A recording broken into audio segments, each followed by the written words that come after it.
Assalamualaikum warahmatullahi wabarakatuh. Selamat siang. Kami dari kelompok 5. Kami akan membahas tentang poverty, inequality, and development. Sebelumnya, saya akan memperkenalkan diri terlebih dahulu. Nama saya Salsabila Haliza dengan NIM 21101115059. Saya ini Luputusinta Apriliani dengan NIM 2110115048. Saya Cahaya Ramadanisi dengan NIM 211011560. Saya Hana Duria dengan NIM 2110115072. Baik, next slide.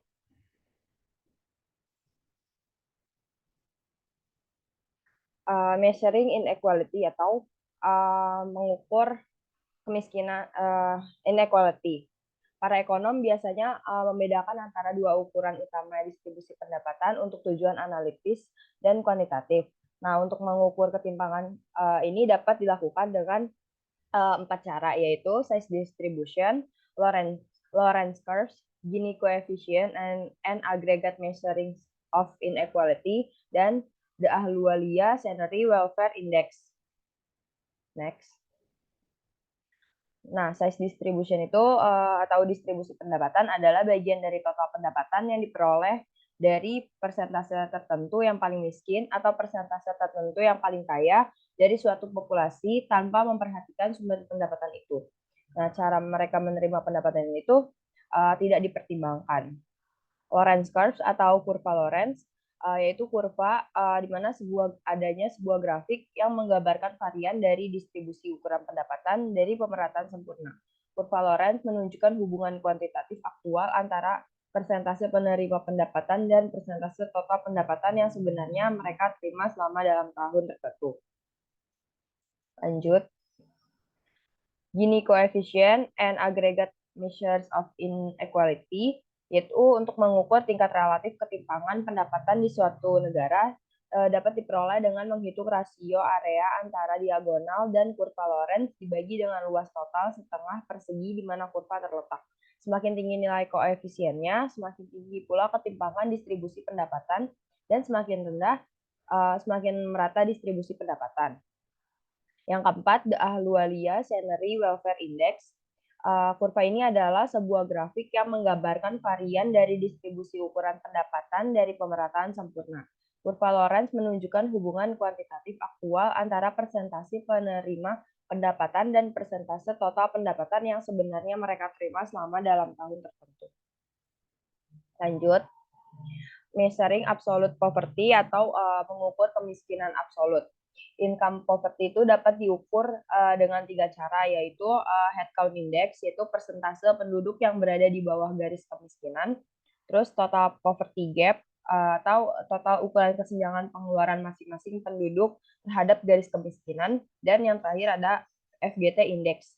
Nah, FGT index ini indikatornya yaitu headcount ratio, poverty depth index, dan severity index. Multidimensional poverty measurement atau pengukuran kemiskinan multidimensi ini mengukur kekurangan individu ke dalam 3 dimensi, yaitu kesehatan, pendidikan, dan standar hidup. Lanjut. Poverty, inequality, and social welfare. Bahayanya ketimpangan ekstrim untuk pembangunan ekonomi itu apa sih? Yaitu ketimpangan pendapatan yang ekstrim menyebabkan inefisiensi ekonomi. Yang kedua, disparitas pendapatan yang ekstrim merusak stabilitas dan solidaritas sosial. Yang ketiga, ketidaksetaraan ekstrim umumnya dipandang tidak adil. Lanjut. Dualistic development and shifting Lorenz curve. Seperti yang diperkenalkan oleh Gary Fields, kurva Lorenz dapat digunakan untuk menganalisis 3 kasus yang membatasi perkembangan dualistik, yaitu yang pertama, the modern sector enlargement growth typology, kedua, the modern sector enrichment growth typology, ketiga, the traditional sector enrichment growth typology. Next. Kuznets invert U hypothesis atau kurva Kuznets adalah grafik yang mencerminkan hubungan antara pendapatan per kapita suatu negara dan ketimpangan distribusi pendapatan. Growth and inequality bukan hanya tingkat tetapi juga karakter pertumbuhan ekonomi yang menentukan tingkat pertumbuhan itu tercermin atau tidak dalam peningkatan standar hidup untuk masyarakat miskin. Next. Yang terakhir dari saya yaitu absolute poverty, extent and magnitude. The multidimensional poverty index yaitu indeks kemiskinan multidimensi mengukur kekurangan atau deprivation setiap individu ke dalam 3 dimensi yaitu kesehatan, pendidikan, dan standar hidup. Selanjutnya akan dilanjutkan oleh teman saya Niluh Putusinta. Selanjutnya ada economic characteristic of high poverty group. Besarnya kemiskinan absolut dihasilkan dari kombinasi pendapatan per kapita yang rendah dan distribusi pendapatan yang sangat tidak merata. Jelasnya, untuk setiap distribusi pendapatan tertentu, semakin tinggi tingkat pendapatan per kapita, semakin rendah jumlah penduduk absolut miskin. Tetapi tingkat pendapatan per kapita yang lebih tinggi tidak menjamin tingkat kemiskinan yang lebih rendah. Kelompok masyarakat dengan tingkat kemiskinan tinggi adalah anak-anak, perempuan, penduduk asli, dan etnis minoritas.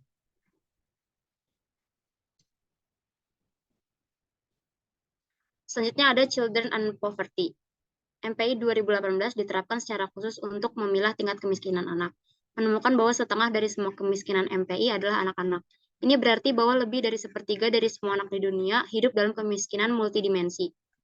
Selanjutnya ada Women and Poverty. Potensi penghasilan perempuan jauh di bawah rekan laki-laki mereka. Perempuan lebih mungkin berada di antara orang-orang yang sangat miskin. Secara umum, perempuan dalam rumah tangga yang dikepalai oleh perempuan memiliki pendidikan yang lebih rendah dan pendapatan yang lebih rendah. Dalam jangka panjang, status perempuan yang rendah kemungkinan besar akan berdampak pada tingkat peningkatan status ekonomi bagi perempuan sangat penting untuk memenuhi tujuan pembangunan jangka panjang.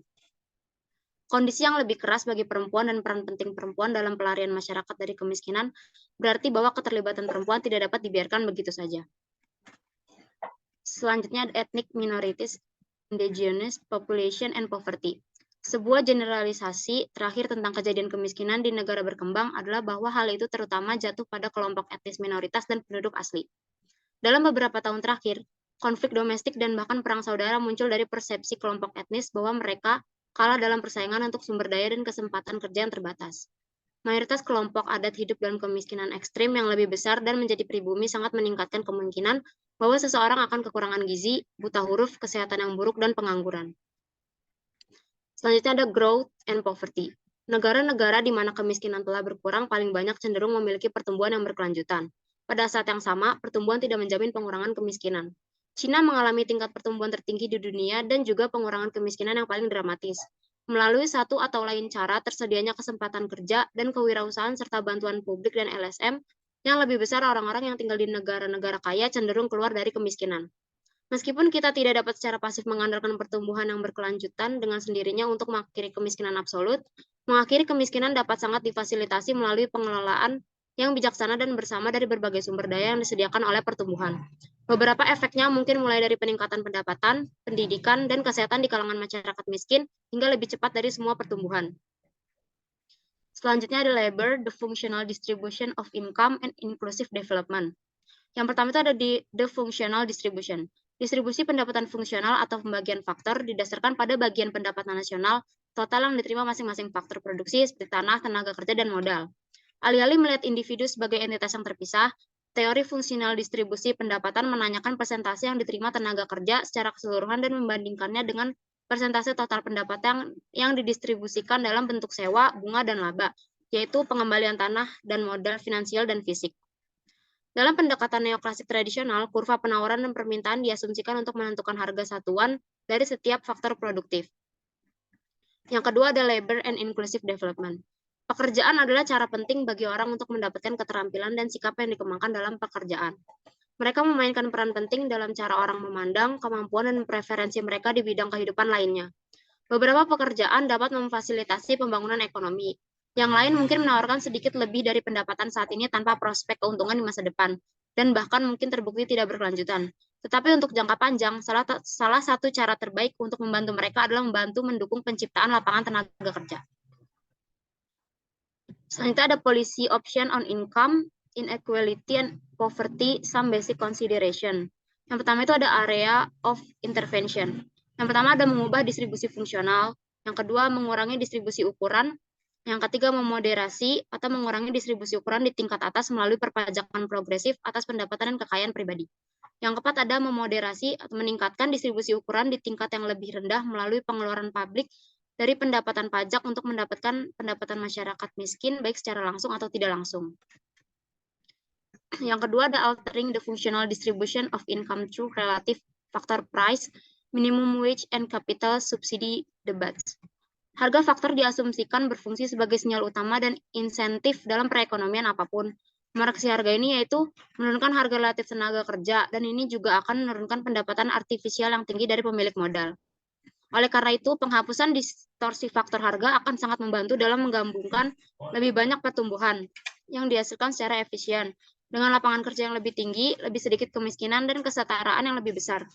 Dapat disimpulkan bahwa ada banyak manfaat dari argumen distorsi harga faktor tradisional dan bahwa koreksi harga seharusnya berkontribusi pada pengurangan kemiskinan dan peningkatan distribusi pendapatan. Seberapa besar kontribusinya akan tergantung pada sejauh mana perusahaan dan pertanian beralih ke metode produksi yang lebih padat karya karena harga relatif tenaga kerja turun dan harga relatif modal naik. Yang ketiga ada modifying the size distribution through increasing asset of the poor. Penentuan distribusi pendapatan dalam suatu perekonomian. Penyebab utama dari distribusi pendapatan pribadi yang tidak merata di sebagian besar negara berkembang adalah pola kepemilikan aset atau kekayaan yang tidak merata dan sangat terkonsentrasi di negara-negara ini. Untuk mengurangi kemiskinan dan ketidaksetaraan adalah berfokus langsung pada pengurangan kontrol aset yang terkonsentrasi, distribusi kekuasaan yang tidak merata, dan akses yang tidak merata ke pendidikan. Modal manusia berupa pendidikan dan keterampilan merupakan contoh lain dari ketimpangan distribusi kepemilikan aset produktif. Dalam kasus reformasi tanah, penyediaan akses yang lebih besar ke pendidikan tambahan tidak menjamin bahwa masyarakat miskin akan menjadi lebih baik kecuali jika kebijakan penyediaan kesempatan kerja yang lebih produktif bagi kaum terpelajar diambil untuk mengkapitalisasi. Orang yang hidup dalam kemiskinan cenderung memiliki masalah yang sama, tetapi bentuk umum dari deprivasi dan pengucilan sosial dapat sangat berbeda bahkan di seluruh. Yang keempat ada progressive income and wealth tax. Pajak pendapatan progresif langsung berfokus pada pendapatan pribadi dan perusahaan. Dengan orang kaya diharuskan membayar presentasi yang semakin besar dari total pendapatan mereka dalam bentuk pajak daripada orang miskin. Struktur pajak progresif di atas kertas sering berubah menjadi pajak regresif dalam praktiknya, di mana kelompok berpenghasilan rendah dan menengah seringkali membayar bagian lebih besar secara proporsional dari pendapatan mereka dalam bentuk pajak daripada kelompok berpenghasilan tinggi. Yang kelima ada direct transfer payment and the public provision of goods and service. Penyediaan langsung barang dan jasa konsumsi publik yang dibiayai pajak kepada masyarakat yang sangat miskin merupakan instrumen penting lainnya dari kebijakan komprehensif yang dirancang untuk mengentaskan kemiskinan. Contohnya termasuk proyek kesehatan masyarakat di desa-desa pedesaan dan daerah pinggiran kota, makan siang di sekolah dan program suplementasi gizi prasekolah, dan penyediaan air bersih dan listrik ke daerah pedesaan terpencil. Transfer uang langsung program pangan bersubsidi bagi masyarakat miskin perkotaan dan pedesaan, serta kebijakan langsung pemerintah untuk menjaga harga bahan pangan pokok tetap rendah, merupakan bentuk tambahan dari subsidi konsumsi publik. Yang keenam ada applying insight from behavioral and economics to address poverty. Beberapa penelitian telah menunjukkan bahwa pengurangan kemiskinan yang disebabkan oleh bantuan tunai pada gilirannya mengurangi stres dan depresi dan meningkatkan kesejahteraan psikologis. Program bantuan tunai keluarga ditambah dengan layanan keluarga pelengkap, termasuk kunjungan rumah, dukungan psikososial dapat memiliki efek menguntungkan yang lebih luas pada anak-anak dan remaja. Penelitian di negara berkembang baru-baru ini menunjukkan manfaat mengirimkan pengingat kepada orang miskin. Secara lebih umum, penelitian baru memperjelas nilai membangun pertimbangan kognitif ke dalam desain kebijakan dan program apapun yang dimaksudkan untuk memasukkan dan memberi manfaat bagi mereka yang hidup dalam kemiskinan, serta dalam penjangkauan dan tindak lanjut pendaftaran program. Yang terakhir ada summary and conclusion, the need for a package of policy. Yang pertama itu ada mengoreksi distorsi harga faktor atau di bawah harga modal atau overpricing upah terampil sektor modern. Yang kedua ada membawa perubahan struktural yang luas dalam distribusi aset, kekuasaan, dan akses ke pendidikan dan terkait peluang pendapatan-pendapatan. Yang ketiga ada mengubah ukuran distribusi pendapatan di tingkat atas melalui penegakan undang-undang perpajakan progresif atas pendapatan dan kekayaan. Yang keempat ada secara langsung meningkatkan kesejahteraan masyarakat miskin dan komunitasnya yang melampaui skema jaringan pengaman. Selanjutnya ada bab 11 yang akan disampaikan oleh teman saya, itu Cahaya Ramadan. Oke, di bab 11 ini kita akan membahas tentang development, policy, and the role of market, state, and civil society. Yang pertama itu efektivitas pemerintah nasional di negara-negara Asia Timur itu sangat penting. Pemerintah Afrika, Amerika Latin, Karibia, dan negara-negara transisi lainnya sering menghalangi daripada mendukung dan menahan daripada mendorong ekspansi dan pengembangan. Nah, di bab ini akan membahas bagaimana hubungan antara pasar dan pemerintah harus seimbang ketika mengembangkan kebijakan dan peraturan baru. Sebagai praktik, pembuatan kebijakan adalah salah satu yang dilakukan oleh negara-negara berkembang. Yang kedua, development planning, konsep rasional. Kebanyakan orang setuju bahwa perencanaan nasional adalah alat penting, atau mungkin satunya mekanisme kelembagaan dan struktur organisasi untuk mengatasi hambatan pembangunan yang signifikan dan ketahanan tingkat pertumbuhan ekonomi yang tinggi. Faktor kunci dalam mempercepat pertumbuhan ekonomi, mengurangi kemiskinan, dan mencapai tujuan pembangunan manusia dapat menjadi dasar bagi kebijakan pembangunan.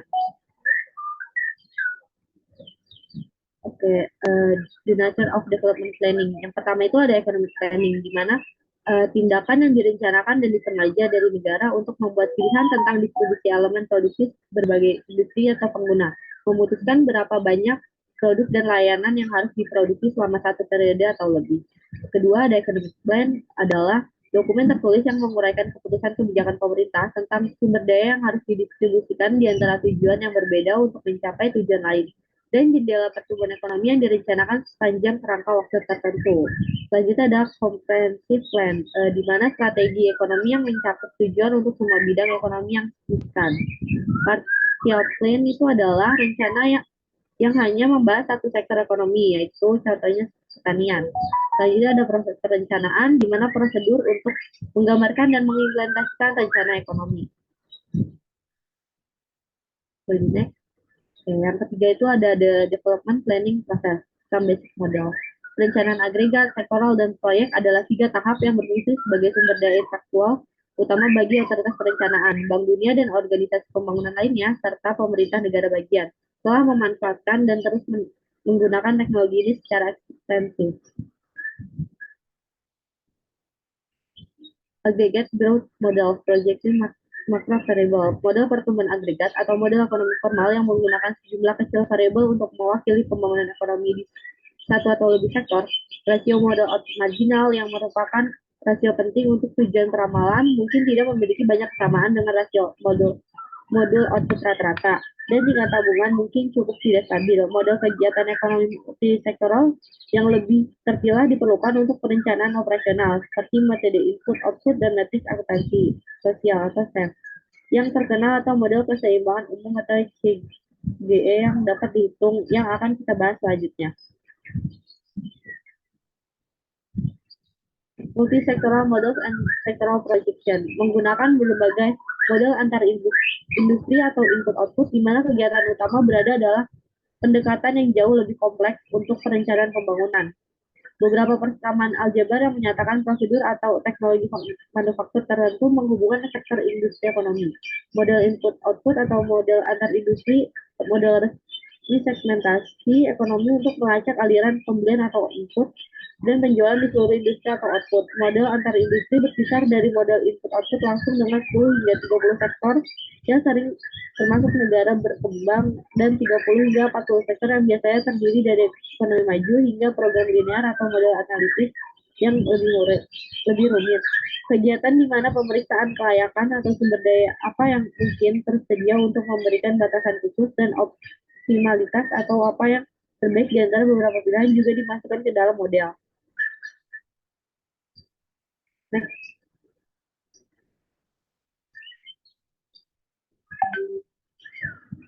Selanjutnya ada project appraisal and social cost benefit analysis. Bagian besar pilihan operasional harian berkaitan dengan distribusi investasi publik yang terbatas dan didasarkan pada metode analisis ekonomi mikro yang disebut evaluasi project. Tetapi penting untuk mempertimbangkan hubungan antara 3 strategi perencanaan utama, baik intelektual maupun operasional. Strategi yang luas ditetapkan oleh model pertumbuhan makro. Koherensi internal dari serangkaian tujuan sektoral dibantu oleh analisis antar industri atau input-output, dan efektivitas perencanaan proyek tertentu dalam setiap sektor dijamin oleh penilaian proyek. Penilaian proyek itu terdiri dari analisis kuantitatif, serabut keinginan atau profitabilitas dari menginvestasikan sejumlah dana publik atau swasta dalam proyek-proyek alternatif. Next. Selanjutnya, government failure and the threat of for making over planning. Hasil perencanaan pembangunan biasanya kurang memuaskan. Yang paling signifikan dari mereka adalah adopsi sistem ekonomi yang berorientasi pasar di sebagian besar negara berkembang sebagai akibat dari penolakan perluasan perencanaan pembangunan yang komprehensif berdasarkan kinerja yang buruk. Teori versus praktik pembenaran ekonomi utama untuk perencanaan terdaftar, kegagalan pasar, perbedaan antara evaluasi swasta dan sosial, mobilisasi sumber daya, koordinasi dan topik serupa dibahas secara singkat sebelumnya dalam bab ini. Oke. Selanjutnya ada policies toward free market, di mana mayoritas negara berkembang biasanya berusaha untuk mengurangi peran sektor publik sebagai bagian dari agenda liberasi pasar domestik dengan berbagai tingkat keseriusan tujuan. Bagi next.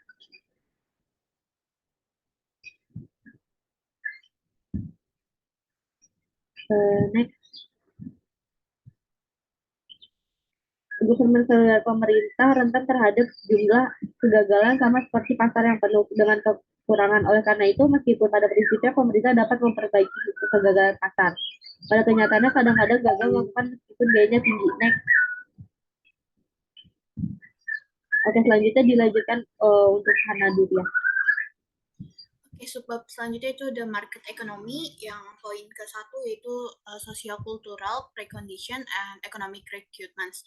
Nah, jadi pada subbab ini tuh menjelaskan gimana untuk kita mendukung sistem pasar yang berfungsi dengan baik itu memerlukan kondisi sosial, kelembagaan, hukum, dan budaya khusus yang seringkali sangat terbatas. Nah, jika itu tidak ada, maka di negara berkembang pun biasanya jarang ada. Nah, jelas bahwa reformasi pasar ini melibatkan lebih dari sekedar perusahaan publik menghilangkan distorsi harga, memprivatasi perusahaan publik, dan menyatakan pasar bebas. Nah, kemunduran reformasi pasar ini banyak ekonomi transisi tidak sedikit disebabkan oleh tidak adanya beberapa atau banyak prakondisi kelembagaan dan praktik pasar. Jadi pemerintah memiliki batasan penting dan begitu pula pasar. Next. Oke, yang selanjutnya itu the Washington Consensus on the Role on the State in Development and its Sustainable Evolution. Nah, atau konsensus Washington yang dirumuskan oleh John Williamson mencerminkan pendekatan pasar bebas terhadap pembangunan yang diikuti dalam tahun-tahun oleh IMF, Bank Dunia, dan lembaga-lembaga kunci pemerintahan Amerika Serikat. Next. Nah, ini tuh 10 poin dari konsensus Washington yang sangat mencolok. Nah, setidaknya untuk apa yang tidak terdukung terkandung di dalamnya dan juga untuk apa yang mereka lakukan. Tidak disebutkan tentang pertumbuhan bersama, kebutuhan pusat untuk fokus pada penghapusan kemiskinan absolut untuk mencapai pembangunan dalam arti yang berarti, atau pengurangan ketimpangan sebagai tujuan utama itu sendiri, serta instrumen pertumbuhan ekonomi. Next. Nah, selanjutnya itu ada toward new consensus atau konsensus baru yang merupakan penekanan pada tanggung jawab pemerintah untuk fokus pada pengentasan kemiskinan dan pertumbuhan bersama dengan perhatian khusus pada 40% terbawah dari distribusi pendapatan. Ini sebagian merupakan kembalinya fokus tahun 1970-an yang dimana salah satu alasan untuk fokus baru ini adalah bahwa kebijakan pasar bebas tahun 1980 sampai 1990 dipandang tidak cukup membantu orang miskin sementara memperburuk ketidaksetaraan. Nah, konsensus baru ini juga tampaknya mencerminkan sentimental terhadap berkembangnya bahwa tujuan pengentasan kemiskinan akhirnya dapat dicapai, terutama mengingat kemajuan terkini di bidang kesehatan, pendidikan, dan bidang lainnya. Next. Ada development political economy theories of policy formulation and reform yang mengatakan bahwa pandangan pertama adalah bahwa pemerintah yang efektif tidak hanya diperlukan karena kegagalan pasar, tetapi mungkin juga cukup untuk mencapai pembangunan ekonomi. Nah, pandangan keduanya ini tuh peserta dalam pemerintah seperti politisi dan birokrat sama egois dan mementingkan diri sendiri seperti pemilik perusahaan, tetapi tidak memiliki pasar untuk menahan mereka. Bahkan ketika ekonomi terkunci dalam perangkap kemiskinan, pemerintah sendiri memainkan peran kunci dalam keseimbangan yang buruk itu. Next. understanding voting patterns on policy reform. Nah, yang terkadang reformasi ini dirancang untuk memaksimalkan keuntungan segelintir orang saja. Nah, wajar banget nih jika mayoritas akan menentang ini dan jika mereka memiliki kekuatan untuk melakukannya, atau mereka mungkin berpikir bahwa mereka akan kalah dalam proses reformasi, mungkin mencerminkan pengalaman mereka sebelumnya tidak percaya bahwa mereka akan diberi kompensasi yang memadai dan restribusi. Nah, selanjutnya ada institution and dependency, yaitu kerangka kerja yang disarankan oleh peraih Nobel Douglas North yang diperkenalkan pada bab 2 yang berguna untuk memahami perbedaan kualitatif dalam perumusan kebijakan lintas negara. Ketergantungan jalur ini merupakan suatu kondisi di mana kondisi masa lalu individu atau ekonomi mempengaruhi kondisi masa depan. Next. Ya, ada demokrasi versus autocracy which facilitates faster growth. Di mana demokrasi politisi yang terpilih kembali memiliki intensif mencerminkan keinginan dan kepentingan mayoritas rakyat.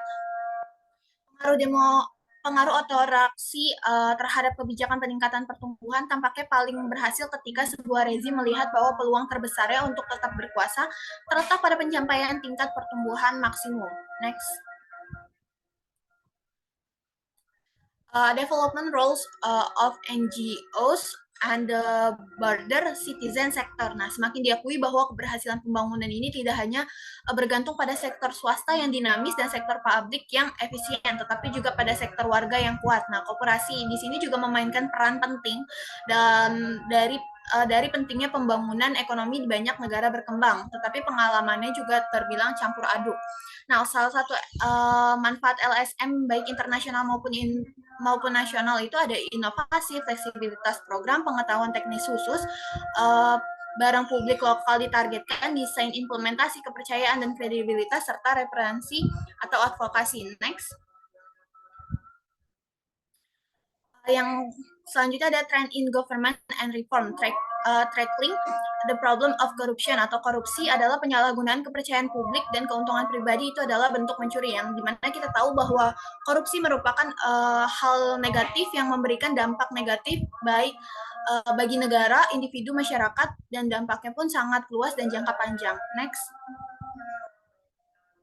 Yang selanjutnya ada desentralisasi, yaitu desentralisasi ini tuh telah menjadi tren jangka panjang di negara-negara maju. Nah, baru-baru ini tren menuju desentralisasi dan pemerintah mandiri perkotaan yang lebih besar telah berkembang di negara berkembang lainnya yang demokrasi, seperti menyebar di Amerika Latin dan di tempat lainnya. Dan proses politik telah memungkinkan untuk memberikan otonomi yang lebih besar bagi suatu negara untuk tingkat regional, pemerintah, dan lokal. Next.